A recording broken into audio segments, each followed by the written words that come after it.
El 1 de junio de 1999, el vuelo 1420 de American Airlines está demorado. Este es el movimiento de la tormenta. Se está deslizando hacia el sudeste. Tendremos una tarde tormentosa. La demora del vuelo 1420 aumentó la presión de los pilotos aún antes del despegue. La responsabilidad puede caer en la tripulación de vuelo para cumplir con un programa ajustado. Despachen, por favor. Sí, soy Michael. La tripulación tiene límites legales estrictos sobre su tiempo de servicio. El primer oficial advirtió que podrían partir fuera de horario. Alrededor de las 11:16. El vuelo debía despegar en la próxima hora o sería cancelado. Los pilotos entonces supieron de otra presión provocada por el clima que empeoraba cerca de su destino. Los pilotos recibían una información sobre el clima antes de partir de Dallas-Fort Worth que proporcionaba el pronóstico, proporcionaba las alertas meteorológicas. Cuando el despachante y el capitán estaban preparándose para el vuelo, miraron el informe meteorológico y pensaron que podían llegar a Little Rock antes de que comenzara la tormenta. Los 139 pasajeros solo querían llegar a casa. Viajaba con mi hijo y mi hija.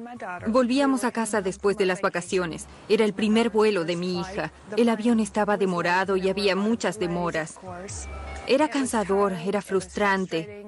Era de noche. Pronto comenzaron a sentir que el vuelo 1420 estaba corriendo contra el clima. Cuando nos llamaron para abordar el avión, querían que lo hiciéramos rápidamente.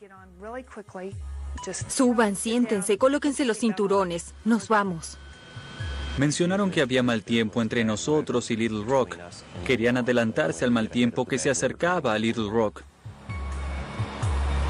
Finalmente, con más de 2 horas de demora, el vuelo 1420 parte de Dallas. Sin que la tripulación lo supiera, las tormentas ya avanzaban hacia Little Rock. 40 minutos más tarde, el vuelo 1420 está a 160 kilómetros de su destino. En este punto, la transcripción del grabador de voces revela una rutina calma y continua de la cabina de pilotaje. American 1420, ¿van a querer descender más? Hasta ahora está todo bien. American 1420, le haremos saber. El primer oficial del American 1420 era un empleado nuevo. Recién había finalizado el entrenamiento y lo juntaron en uno de sus primeros viajes con este capitán experimentado. Por lo tanto, ahora tenemos un piloto con mucha experiencia junto a un oficial relativamente nuevo. Bushman y Origel están sin duda relajados y planean su aproximación y aterrizaje. 25 para 24 fijo y armado. ¿Crees que vamos a salir bien de todo esto? Sí, casi estamos por debajo del peso máximo de aterrizaje. Hay una luna espléndida o una nave espacial. Oh, es la nave escolta. La bomba central se está agotando, ¿está bien? Los pilotos están muy atentos a las tormentas. El radar meteorológico de a bordo registra. Cuando los pilotos giran a una nueva aproximación, el radar meteorológico de la aeronave, que registra el frente del avión, pierde el rastro de las tormentas. Peor aún, el giro demora el aterrizaje más de 10 minutos y con cada momento que pasa, las tormentas crecen en intensidad. Pista 4, derecha 111.3042. Creo que el aeropuerto estaba debajo nuestro. Sí, correcto. Cambiar pistas, seguir las tormentas con atención, todo suma trabajo a los pilotos. 2217, intersección de la inclinación de planeo todo el camino. Aproximación frustrada, giro a derecha a 4000. ¿Tienes el aeropuerto? No tengo el aeropuerto. Bien, ¿tienes el ILS? Sí, tengo el ILS. Los pilotos de aerolíneas ganan dinero cuando están volando con mal clima. La cantidad de trabajo comienza a aumentar debido a que tienen que considerar las nubes bajas, la lluvia, los rayos, las tormentas, el viento. Estos elementos comienzan a importar cuanto más cerca estás del aeropuerto. American 1420, parece que tenemos la segunda parte de esta tormenta que está avanzando. El viento ahora es 340 a 16, ráfagas 34. Con las tormentas empeorando, los pilotos necesitan llegar al aeropuerto lo más pronto posible. ¿Quieres aceptar la aproximación corta, mantenerlo ajustado? ¿Puedes ver la pista? Porque yo casi no la veo. Sí, está ahí. Está bien. ¿La ves? Señalas la dirección correcta y yo disminuyo la velocidad. Dame los alerones a 11. Las transcripciones ahora revelan una creciente confusión en la cabina de pilotaje cuando el capitán lucha por fijar la posición del aeropuerto. Bien, ¿notaste algo? ¿Viste el aeropuerto allí? ¿Dónde? Allí. ¿Está sobre la básica? Está ahí mismo. ¿Estoy sobre la básica ahora? Es como un ángulo agudo y estamos llegando. Y está ahí mismo. Lo perdí. No podemos mantenerla visual. Ahora los pilotos tienen que abandonar su aproximación visual directa y pedir ayuda al sistema de aterrizaje con instrumentos de Little Rock. Pero esto demora el aterrizaje. Aproximación American 1420. American 1420, sí, señor. Sí, hay una nube entre nosotros y el aeropuerto y perdimos el campo. Estamos en el vector... Básicamente, estamos en el último vector que nos dio, que parece la pata trasera de un perro. American 1420 puede volar con rumbo 220. Los guiaré hacia el ILS. Estas imágenes de noticias muestran la tormenta en la noche del accidente. Como la lluvia fuerte acorta la visibilidad aún más, el capitán Bushman se siente desalentado. Odio volar alrededor de la visual con instrumentos en la noche, con mal clima y sin saber dónde estamos. Había algo que me desconcertaba. Sabía que estábamos descendiendo mucho, que la lluvia no cesaba y que íbamos dando saltos pesadamente. Mira cómo vamos directo a la tormenta. Bien. Aproximación American 1420. Sé que están haciendo lo mejor que pueden, señor. Nos estamos acercando a la tormenta. Seguiremos sus indicaciones. El avión estaba bamboleándose al punto de que era muy inestable. No sé qué hizo que me diera cuenta, pero era consciente de que tendríamos un problema. No sé cómo ocurrió esto. A medida que el vuelo 1420 se alinea para la aproximación final, entra en el centro de una tormenta. La crisis para el vuelo 1420 sería aún peor.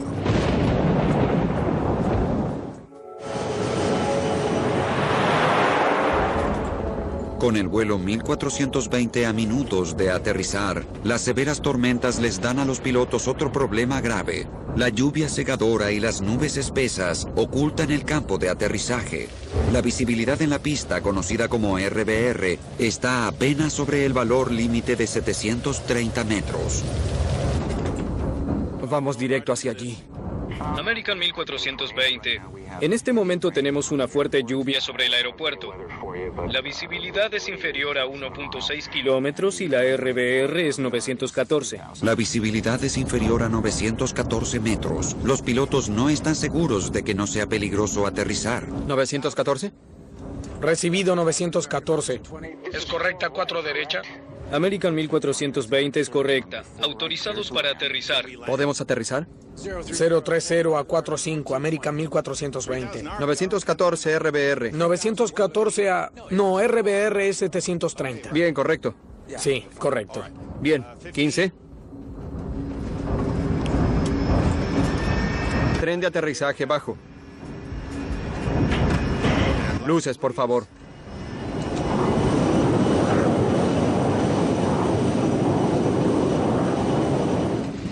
A medida que descendíamos, lo hacíamos entre una nube negra muy oscura. La lluvia parecía caer en forma horizontal. Afuera estaba tan ventoso que el avión se balanceaba.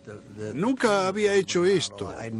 Me puse el cinturón muy ajustado, de un modo casi incómodo, y estaba tan preocupado como para ponerme los zapatos y estar listo para irme. Había algo que me ponía nervioso. Los vientos transversales están por encima del límite. Los pilotos podrían desviarse a otro aeropuerto, pero no lo hacen aunque el clima empeora. Alerta de vientos cortantes. Campo central, viento 350 a 32, ráfagas 45 norte límite, viento 310 a 29. Norte-este límite, viento 320 a 32. Las sacudidas parecían ser las más fuertes que jamás sentí. Se podía decir que los centros de las tormentas estaban extremadamente cerca del avión. Yo decía, si trata de aterrizar con este clima, nos vamos a estrellar. Alerones 28. Agrégale 20. La visibilidad cae drásticamente por debajo del límite. American 1420. RBR en la pista 4 derecha es ahora 487. ¡Diablos! Los pilotos están confundidos. Bajo presión, comienzan a cometer errores. No puedo ver nada. Estoy buscando 460. Ahí está. No podía ver nada. El viento movía el avión de un modo muy violento. Había viento transversal y tenía miedo de que fuéramos a aterrizar sobre un ala. ¿Quieres alerones a 40? Sí, ya lo dije. Sabía por la forma en que estaba manejando el avión y los ruidos de los motores que estaba tratando de alinearlo para la pista. No la veía, pero sabía que estábamos cerca y seguía pensando, ¿dónde está la pista? 300 metros, 20, 40-40. Aterriza. Esto es un revuelto de gusanos. El viento es 330 a 28. Voy a quedarme un poco por encima de este. La pista está a tu derecha. ¿La tienes? No. Tengo la pista a la vista. La tengo. Quédate donde estás. La tengo. En ese momento la mayoría de la gente en el avión se estaba asegurando bien. Miré hacia atrás y estaban rígidos. Sospechaba lo peor, realmente. Era posible que no aterrizáramos.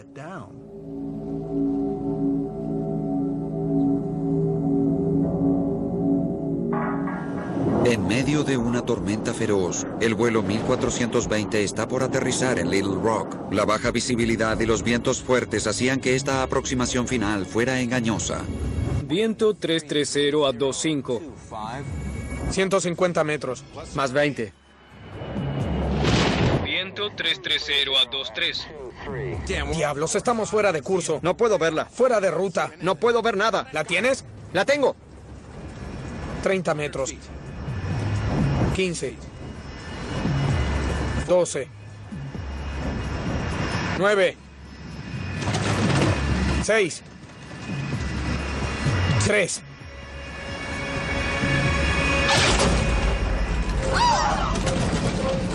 Golpeamos la pista realmente fuerte y no disminuimos la velocidad. Nos estamos deslizando. ¡Oh, no! Aún estábamos yendo muy rápido y en ese momento pensé, estamos muertos. ¡Frena!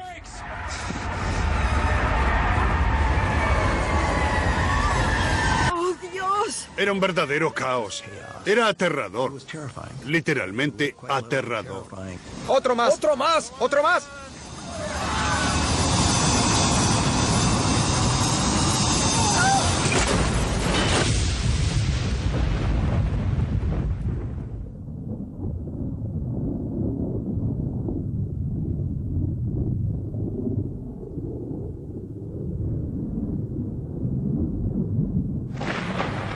Cuando el avión efectivamente se detuvo, hubo un momento de silencio total, absoluto.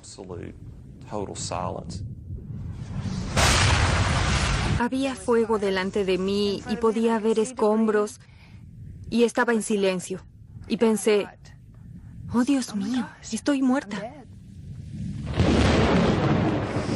Delante de mí y podía ver escombros y estaba en silencio. Y pensé, oh Dios mío, estoy muerta.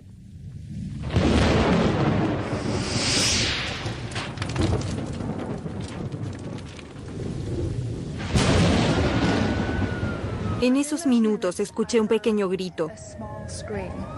Y escuché que aumentaba y aumentaba y aumentaba, como si estuviera con un megáfono y me golpeó. Era mi hija. Y yo estaba igual.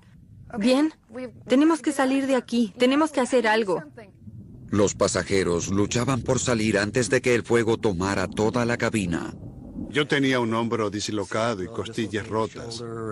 Y me pasaba toda clase de cosas, pero no sentía nada. Solo quería salir. No iba a morir allí. Salí del avión probablemente en 10 segundos. Estaba como en una guerra. Estoy gritando, sal del avión, corre, aléjate del avión, vamos, vamos.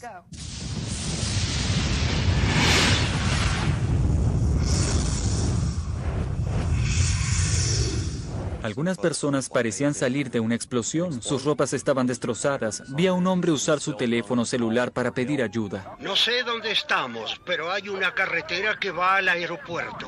Tenemos mucha gente herida.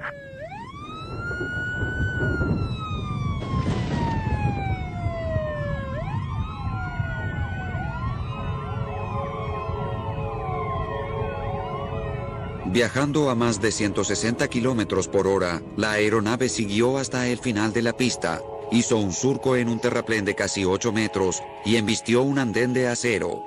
El avión se partió en varias partes. Los restos finalmente fueron a caer en las orillas barrosas del río Arkansas.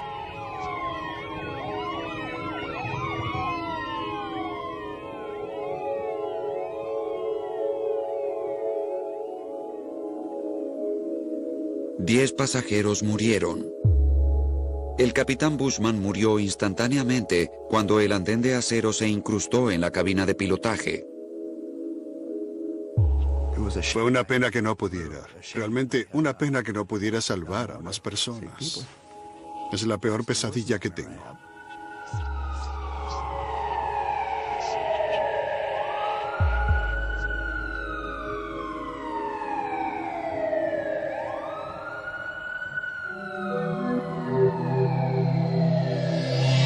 La Junta Nacional de Seguridad de Transporte de los Estados Unidos, o NTSB, fue notificada de inmediato. Greg Fyfe fue el investigador principal. La noche en que ocurrió lo del American 1420, recibí una llamada alrededor de la 1 de la mañana de nuestro centro de comunicaciones en la NTSB diciendo que había ocurrido un accidente en Little Rock y que podía haber algunas víctimas. Otro investigador, John Ike, entró rápidamente en escena. Hay una sensación de adrenalina cuando ocurre un accidente como este, donde te envían a la escena del accidente. Y tenemos un fuerte impulso por llegar allí, intentar descubrir qué sucedió, documentar los hechos para que podamos evitar que suceda nuevamente. La NTSB estableció un centro de comando cercano al lugar. Estarían los siguientes 18 meses reconstruyendo los hechos. Teníamos una idea básica de lo que había sucedido cuando llegamos a la escena, solo que no sabíamos por qué. Sabíamos que el avión había continuado al final de la pista, sabíamos que los pilotos no pudieron detenerlo, que la aeronave se destruyó atravesando este andén y que el incendio posterior al choque mató mucha gente, pero no sabíamos por qué. La NTSB trabajó hacia atrás desde el momento del impacto, juntando todas las secuencias de los hechos desde la aproximación final hasta Dallas-Fort Worth. La primera pregunta para los investigadores era por qué los pilotos no habían podido detener el avión. El análisis de las huellas de los neumáticos que dejó el avión al deslizarse mostraba una pérdida total de control después de tocar tierra. Cuando miras el ancho de esas huellas de neumáticos, compruebas que el avión no estaba yendo en línea recta. De hecho, estaba deslizándose de costado. Aquí tenemos una máquina que pesa unas 60 toneladas, que tiene 100 o más personas a bordo y que se desliza en forma descontrolada fuera de la pista. Algo había andado terriblemente mal en el aterrizaje y los investigadores querían saber por qué.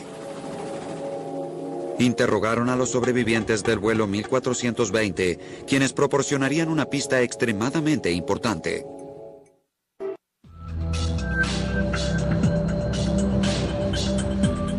Los investigadores de la NTSB necesitaban descubrir por qué el vuelo 1420 se había deslizado sin control fuera de la pista. Comenzaron a entrevistar a los sobrevivientes. Algunos de ellos vivían en Little Rock. Sus declaraciones dirigirían la investigación hacia el sistema mecánico utilizado para disminuir la velocidad del avión después del aterrizaje. Estábamos interesados en los pasajeros que estaban sentados cerca de las alas, que pudieron mirar hacia afuera por las ventanillas y que nos pudieran decir si vieron desplegarse los frenos de tierra. Los frenos son grandes alerones que se levantan, literalmente frenando la corriente de aire sobre las alas. Esto es necesario para que el frenado sea efectivo. Ninguno de los pasajeros vio desplegarse a los frenos. Para verificar las declaraciones, la NTSB examinó la información de las cajas negras del avión. La grabación de los datos del vuelo, que verifica los sistemas a bordo durante el vuelo, confirmó que los frenos no se habían desplegado. Las consecuencias fueron catastróficas. El vuelo 1420 no tenía posibilidad de detenerse a tiempo. ¡Frena! ¡Vamos, frena! ¡Oh, no! ¡Nos deslizamos! Por lo tanto, ¿los frenos no se desplegaron por un problema mecánico? ¿O fue un error del piloto en la confusión de la aproximación final? Para descubrirlo, la NTSB haría uso inteligente de la grabación de voces de la cabina de pilotaje o CBR. ¿Quieres alerones a 40? Sí, ya lo dije. Uno de los elementos principales que el equipo CBR estaba escuchando era la fijación de la palanca del freno. Se escuchaba en la grabación de los datos del vuelo que los frenos de tierra no se desplegaron. Queríamos saber si la palanca había sido realmente armada y estábamos buscando el sonido específico de un clic. No pudimos encontrar el sonido en la CBR del accidente, lo que nos hace pensar que la palanca nunca se colocó en posición de armado cuando tocaron tierra.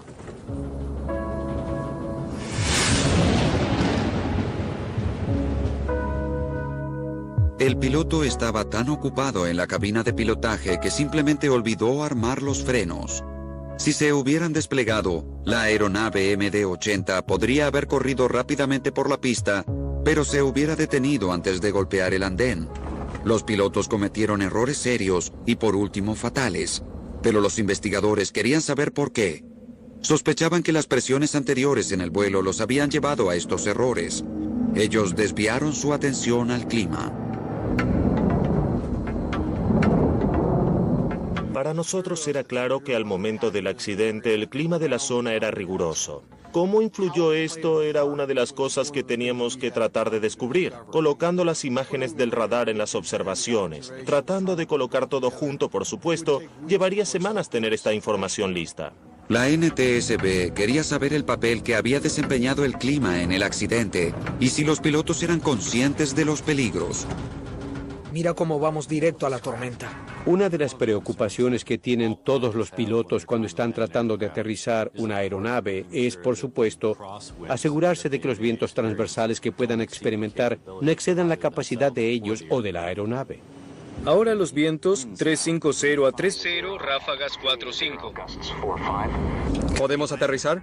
La tripulación de este vuelo en particular tenía una limitación no impuesta por ellos, sino por la empresa, y era que no se les permitía exceder el viento cruzado de 10 nudos en una pista húmeda. Las limitaciones de los vientos cruzados están claramente establecidas en el manual operativo.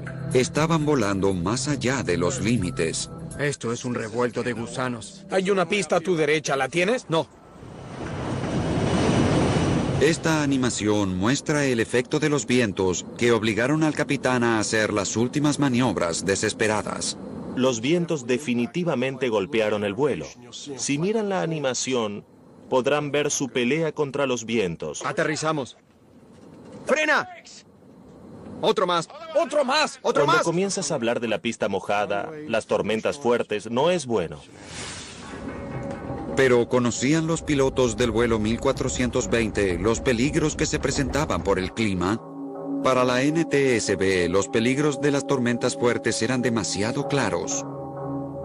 En 1994, un DC-9 de la US Air fue víctima de un viento cortante en Carolina del Norte. El avión entró en pérdida a los 76 metros y cayó.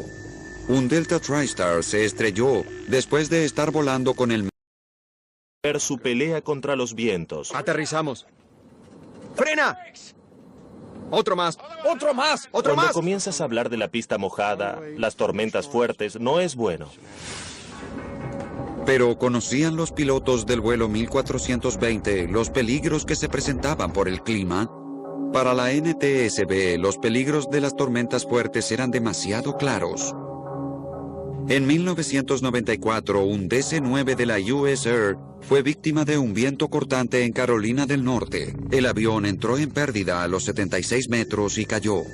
Un Delta TriStar se estrelló después de estar volando con el más severo viento cortante que creó una aspiración de aire intensa.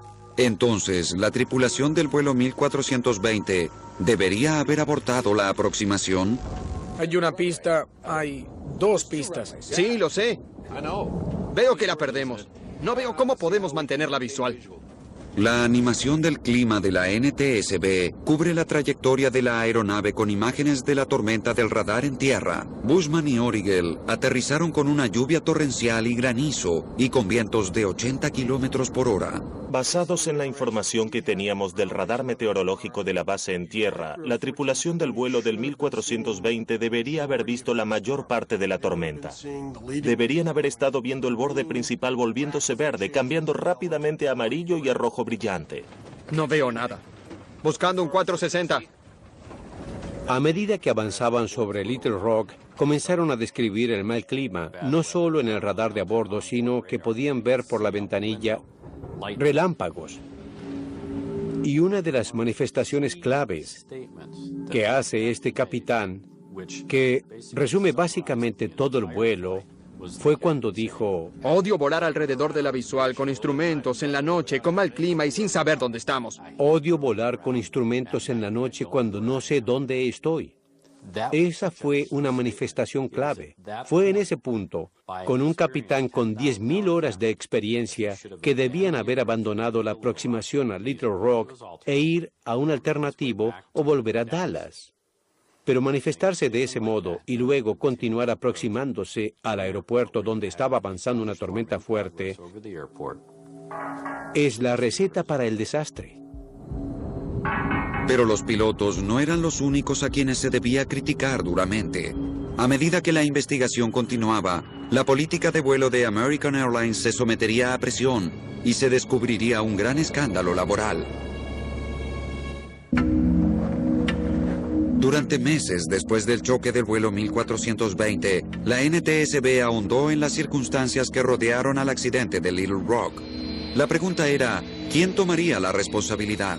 American Airlines era reacia a admitir que sus pilotos habían aterrizado sabiendo que había una tormenta muy fuerte. Al principio trataron de culpar al controlador de Little Rock. American comenzó una acción legal contra las autoridades responsables de los controladores de aeropuertos. Los abogados de American alegaban que la tripulación del vuelo 1420 no había recibido toda la información corriente sobre el clima. American 1420, su equipo es mucho mejor que el mío. ¿Cómo se ve el 2-2 final?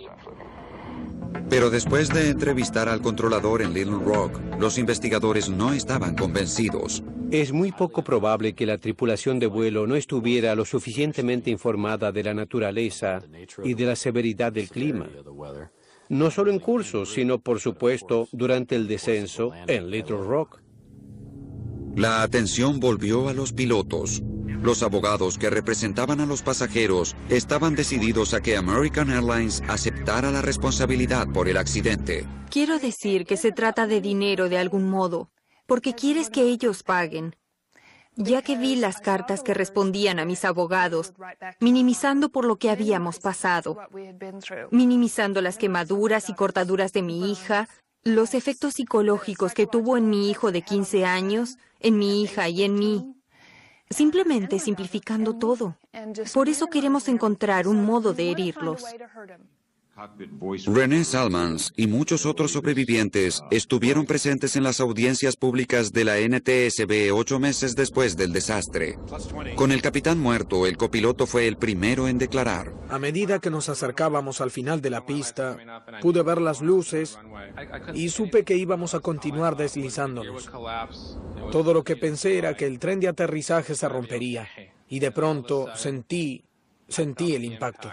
Seguí la investigación lo más cerca que pude. Por supuesto, quería saber qué sucedió. Fui a todas las audiencias de la NTSB. Estaba enfurecida. Estaba desesperada. Para mí no hicieron las preguntas correctas. Yo quería preguntarle qué estaban pensando, por qué jugaron con nuestras vidas. El testimonio del copiloto era altamente controvertido. En su relato de los momentos finales del vuelo, afirma haberle sugerido al capitán abortar la aproximación. ¿Quién puede pedir abortar la aproximación? Cualquier piloto. ¿Pidió volver a salir en algún momento? Sí, señor, lo hice. Luego de revisar la cinta se puede oír claramente el volver y el salir. Parece que él habló al mismo tiempo que yo. Lo miré y entonces volvió nuevamente a su curso. Pero cuando los especialistas de la NTSB estudiaron las cintas de la cabina de pilotaje, no escucharon esta afirmación. Estamos fuera de curso. No puedo verlo. ¡Fuera de ruta! Aun cuando mantuvo esa declaración, nunca pudimos confirmarla. Eso llevó a un descubrimiento polémico, porque no estábamos realmente seguros si eso había sucedido o no. La NTSB fue dura con el copiloto, pero el entrenamiento de American Airlines también era culpable. Greg Feith puso en el estrado al gerente de American Airlines. ¿Cuáles eran las reglas para los pilotos que vuelan cerca de tormentas fuertes? Cuando contestó la pregunta, básicamente respondió que él no quería que sus pilotos volaran con ese tipo de clima. A nuestros pilotos se les prohíbe entrar o partir del área terminal con tormentas de mucha actividad. Para la NTSB, esta política no estaba bien definida. Esa es una exigencia muy subjetiva para un piloto. Los pilotos necesitan términos, se les deben fijar límites. Si hay actividad convectora, es decir, actividad de tormentas fuertes, que está a 9 kilómetros del aeropuerto, hay relámpagos, hay vientos cortantes, no vayan allí.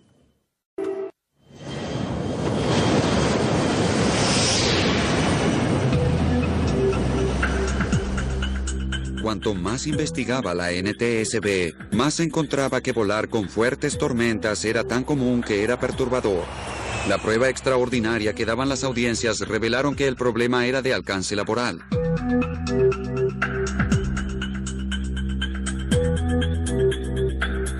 Los expertos del MIT dedicaron semanas a grabar las huellas de los vuelos de aviones que aterrizaban en Dallas-Fort Worth. Esperaron tormentas fuertes y vieron cómo reaccionaban los pilotos. La animación muestra a los aviones llegando para aterrizar cubiertos por imágenes de radar de las tormentas. Todo lo que sea amarillo o naranja es una tormenta potencialmente severa. De 2.000 encuentros con tormentas fuertes, 2 de cada 3 pilotos volaron en la tormenta y aterrizaron la aeronave. Me sorprendió el testimonio en las audiencias públicas. Están volando con el mejor equipo, tienen típicamente el mejor entrenamiento, tienen la mejor información disponible para esas decisiones que deben tomar para continuar por el camino lleno de peligros. Por lo tanto, me sorprende que trataran de hacer eso. Los pilotos saben que si entran en esa tormenta fuerte, pueden no salir de ella. Y si salen, será con pérdidas. ¿Por qué tantos pilotos vuelan en peligro? Los investigadores del MIT descubrieron que los pilotos eran más imprudentes si estaban atrasados, si era de noche, y si la aeronave delante de ellos también estaba volando con mal tiempo. En el caso de Little Rock, 2 de esos elementos estaban presentes. Era de noche y estaban atrasados.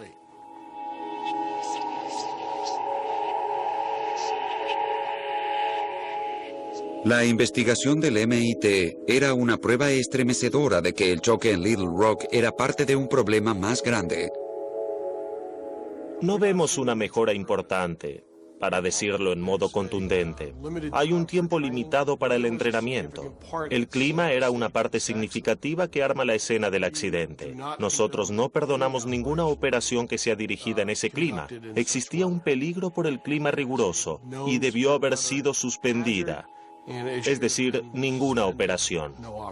Las causas fundamentales del choque del vuelo 1420 fueron aún más profundas. ¿Por qué los pilotos estaban tan decididos a aterrizar? Greg Feith encontró la respuesta en Dallas-Fort Worth aún antes de que el avión despegara.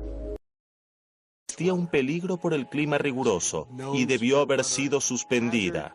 Es decir, ninguna operación. Las causas fundamentales del choque del vuelo 1420 fueron aún más profundas. ¿Por qué los pilotos estaban tan decididos a aterrizar? Greg Feith encontró la respuesta en Dallas-Fort Worth aún antes de que el avión despegara. Encontró señales de la condición mortal en aviación conocida como llegar no importa cómo. Seguramente hubo un sentido de llegar no importa cómo. La tripulación de vuelo sabía que estaban cumpliendo un día de tareas de 14 horas. El aeropuerto estaba allí. Intentaron cumplir la misión. Los pilotos están orientados con un objetivo. Nosotros estamos orientados con una misión. Vamos a tratar de cumplir con la misión. Algunas veces cumpliremos esa misión, pero algunas veces vamos tan lejos que no podemos salir. No tenemos más opciones. Las presiones de llegar no importa cómo desataron una serie de errores fatales y juicios cerrados. Buscando un 460. Al final de un largo día, corriendo para vencer a las tormentas y llevar a los pasajeros a sus destinos, la tripulación del vuelo 1420 cometió un error básico que costó la vida a 11 personas. Olvidaron armar los frenos. Estaban tan ocupados tratando de hacer aterrizar al avión que se olvidaron de hacer lo que necesitaban. Después del accidente, American Airlines cambió los procedimientos de la lista de verificación. Ambos pilotos deben confirmar que los frenos están armados, listos para el aterrizaje. En octubre de 2001, la NTSB publicó su informe. Concluyeron que las dos causas principales del accidente fueron, primero, la decisión de aterrizar con una tormenta fuerte, y segundo, la falla de los pilotos de no armar los frenos. American Airlines rehusó tomar parte de esta película o hacer comentarios sobre los descubrimientos. Como investigador, tuve más de 2 años básicamente para hacer mi trabajo y determinar qué estaba tratando de lograr el capitán. Ese capitán en particular tenía segundos para tomar decisiones basadas en la información que estaba recibiendo. Es injusto para un investigador de accidentes como yo comenzar a señalar con el dedo, pues yo no estaba allí. Yo los culpo, pero no estoy enojada con ellos. No pierdo mi tiempo con enojos hacia ellos. No tienen más que restos.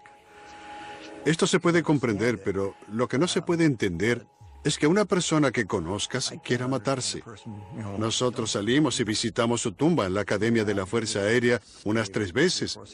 Y este hombre estaba atrapado en una situación muy mala. Quiero decir, estar allí y haber hecho eso.